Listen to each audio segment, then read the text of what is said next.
So are you out or are you in? Dance, dance, dance to the dance, dance, dance in the kitchen. Hi guys, I'm Ashley. I'm Octavia. And welcome back to Dancing in the Kitchen.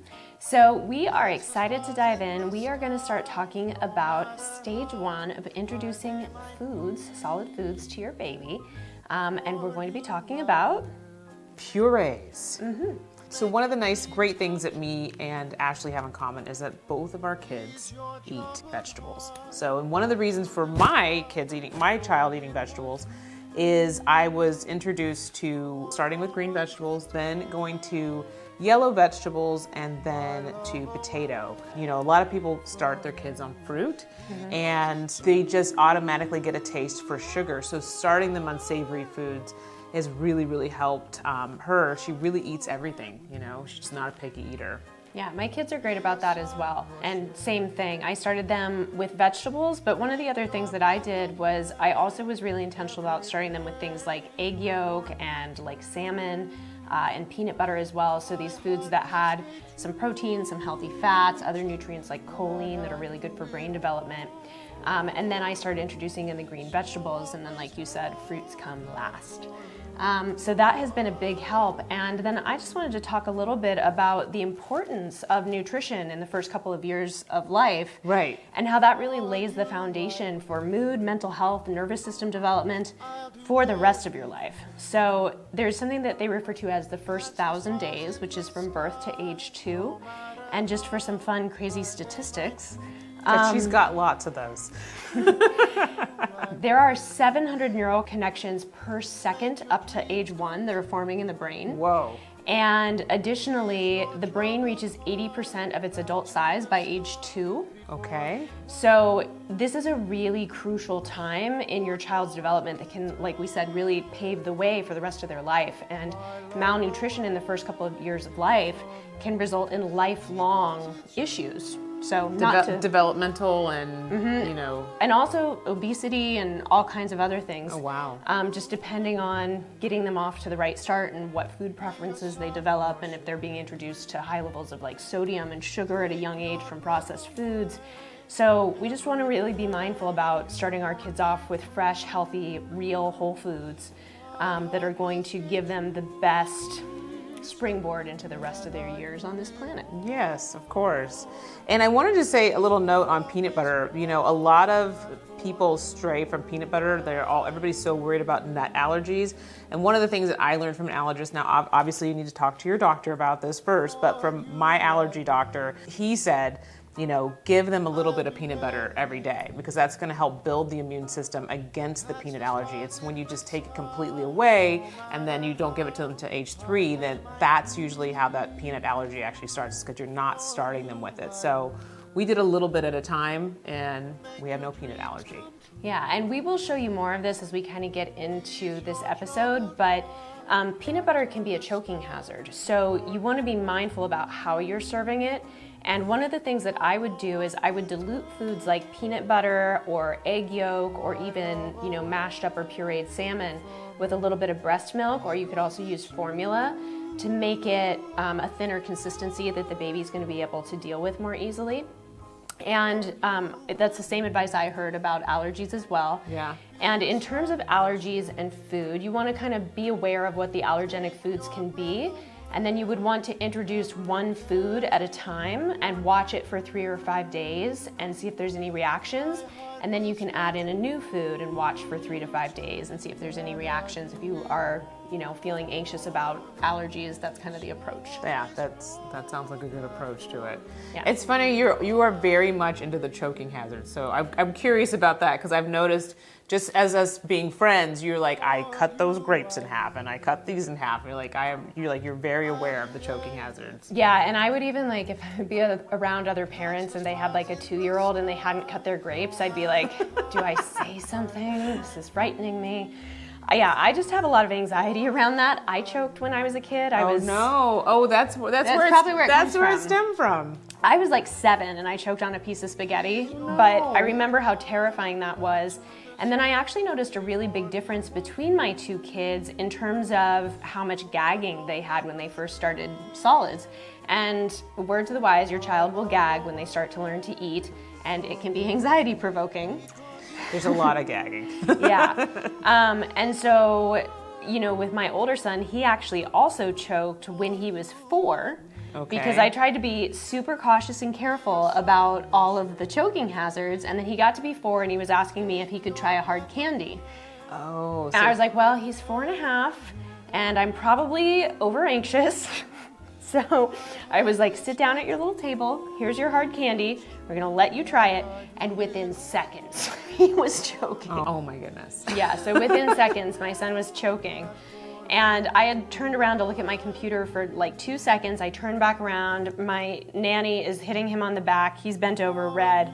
And I full on had to do the Heimlich, and Oh my we called the goodness. paramedics, and it was out by the time the paramedics got there, but like, oh my God. Wow, how So scary. go take your CPR class. It's important. Kids do choke. It's a common thing and a common danger, so you need to be prepared to know what to do.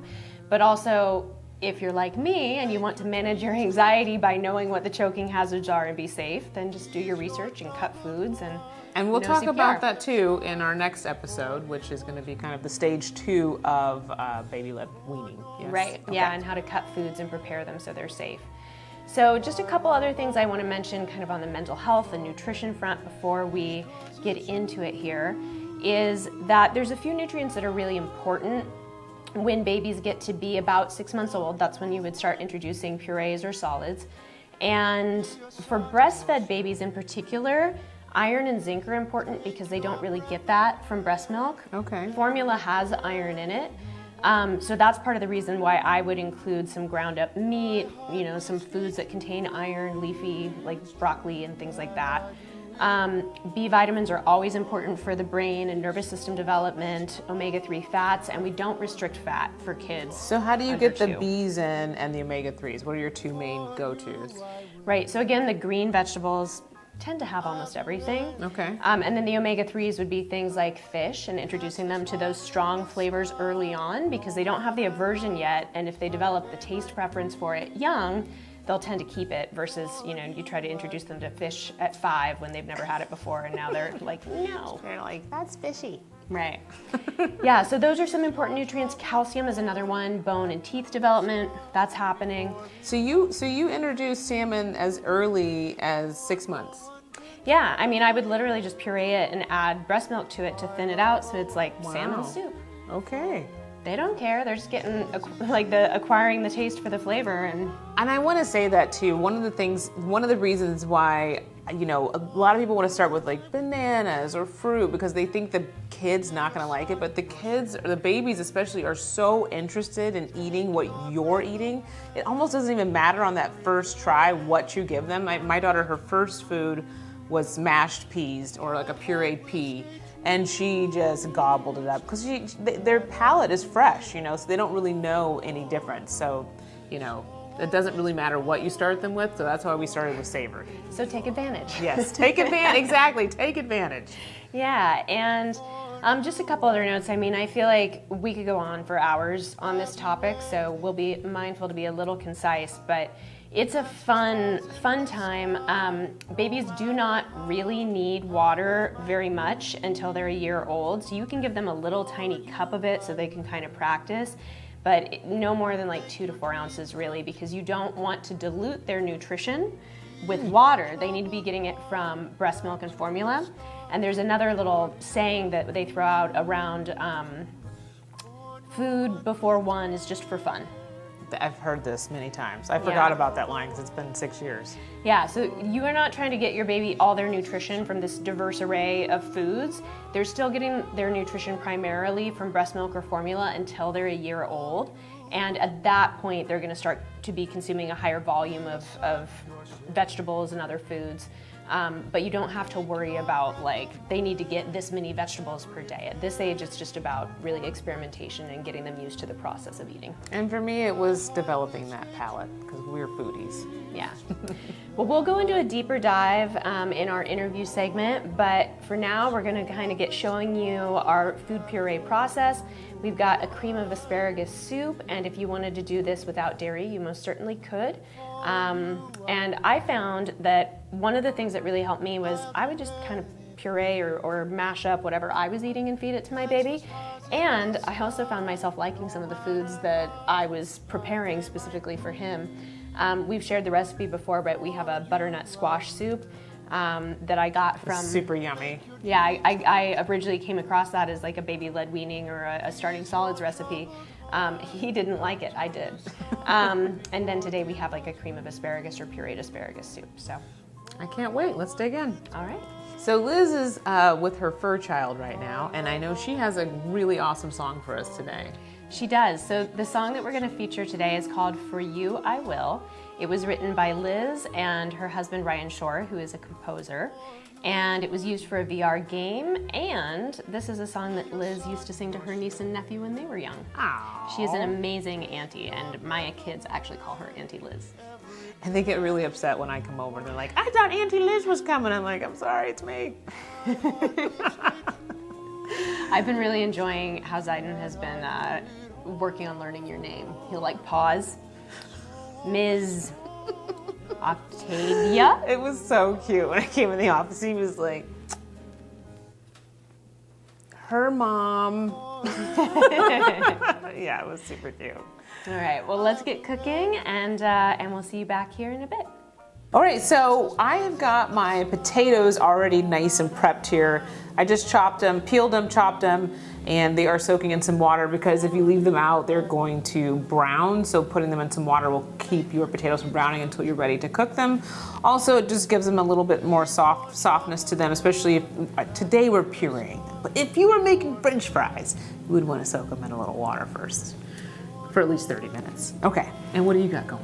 Well, I'm gonna chop the asparagus to get going with our cream of asparagus soup. Yeah, and I believe you're gonna pop out and run the cameras, right? I am gonna go run the food camera, so I will be on the other side for a bit while Ashley takes the wheel. See you in a bit. No matter how high they might be, for you I will make your dreams come true.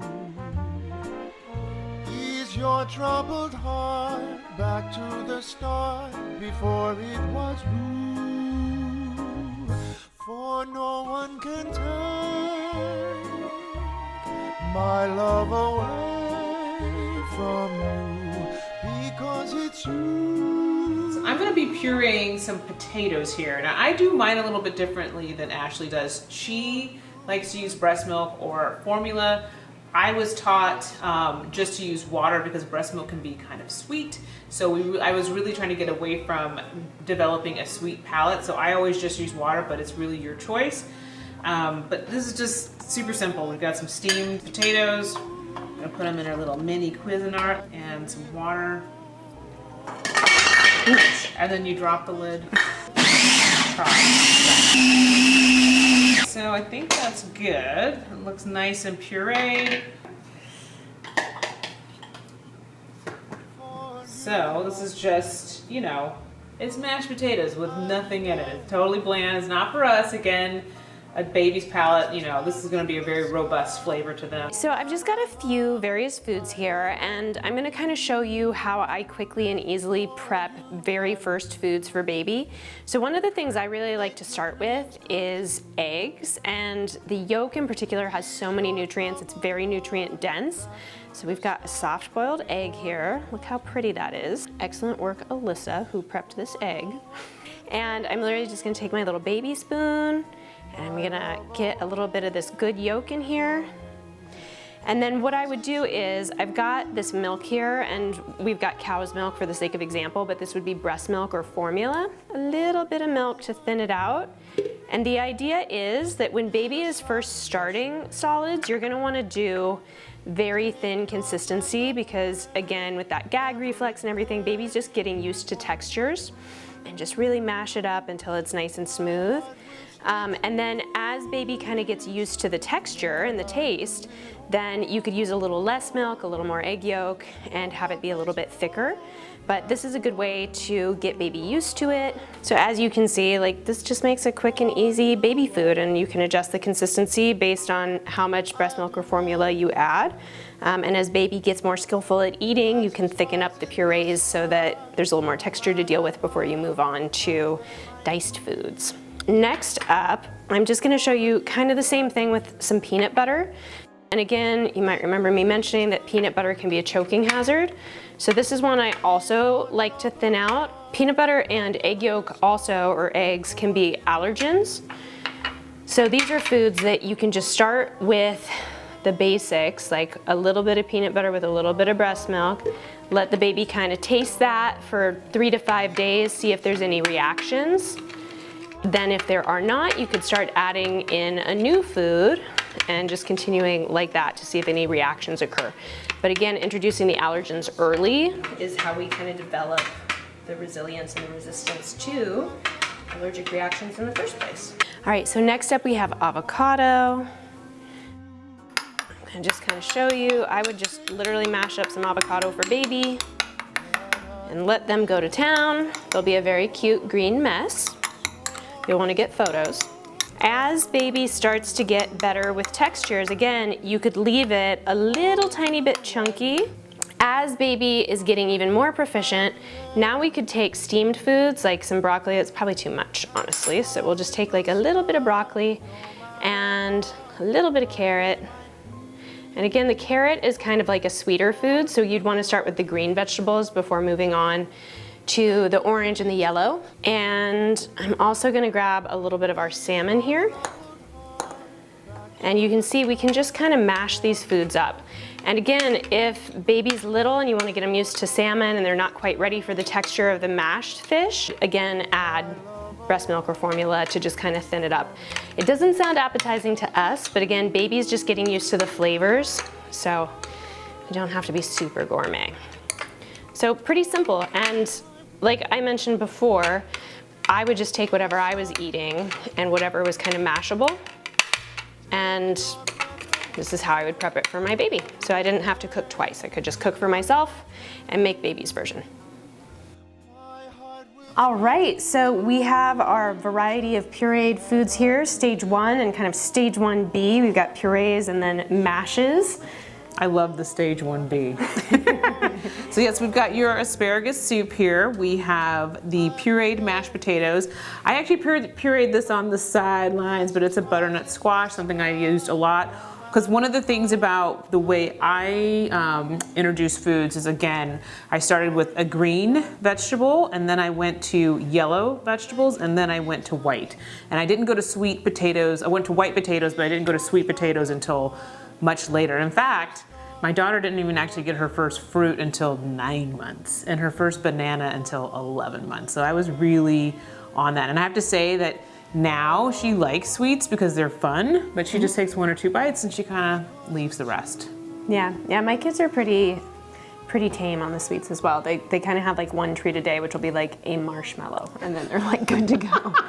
And we've got our egg here and our thinned out peanut butter, the mashed salmon, vegetables, it's broccoli, carrot, and some avocado. And, you know, as I mentioned, I like to just kind of feed my baby what I'm eating, a modified version that's baby friendly. But I also know a lot of moms like to kind of make a few things, puree them in advance, freeze them in jars, and kind of make their own baby food. So again, it's kind of just whatever works for you. Oh my goodness, that asparagus soup was so yummy. I love that soup. I like to use it as part of like my Easter spread too. Ooh, yeah. Kind of like fresh springtime I like vibes. that. Mm-hmm. Thanks. Well, I learned a lot from you today. I learned a lot from you too. It's so fun to compare and contrast our experiences and Right. just, you know, learn from what we each did. You know, and that makes me think also to let you guys know that everybody has their own unique path and process through StartingSolids. They do. Yeah. And really, you know, you want to use your mother's intuition on this. Your child will let you know as well what they will and will not eat. And they are definitely going to throw it on the floor. So be prepared. Yes, be prepared for that. Well, we hope that you enjoyed this segment and that you learned a lot about starting solids and purees and kind of stage 1 of getting started with all that. Please like, subscribe, comment, check out the description below. And we love coffee, so you can buy us a coffee below. It helps support the show, and we've got also some beautiful merch. And when you purchase that, it also helps us to just keep the show going. That's right, and we need to feed our kids too. So Hey. Thank you for your help. That too. So thank you again for joining us here on Dancing in the Kitchen, and we will see you next time. Hope you enjoyed the show. For you I will make your dreams come true. Ease your troubled heart back to the start before it was blue. For no one can turn my love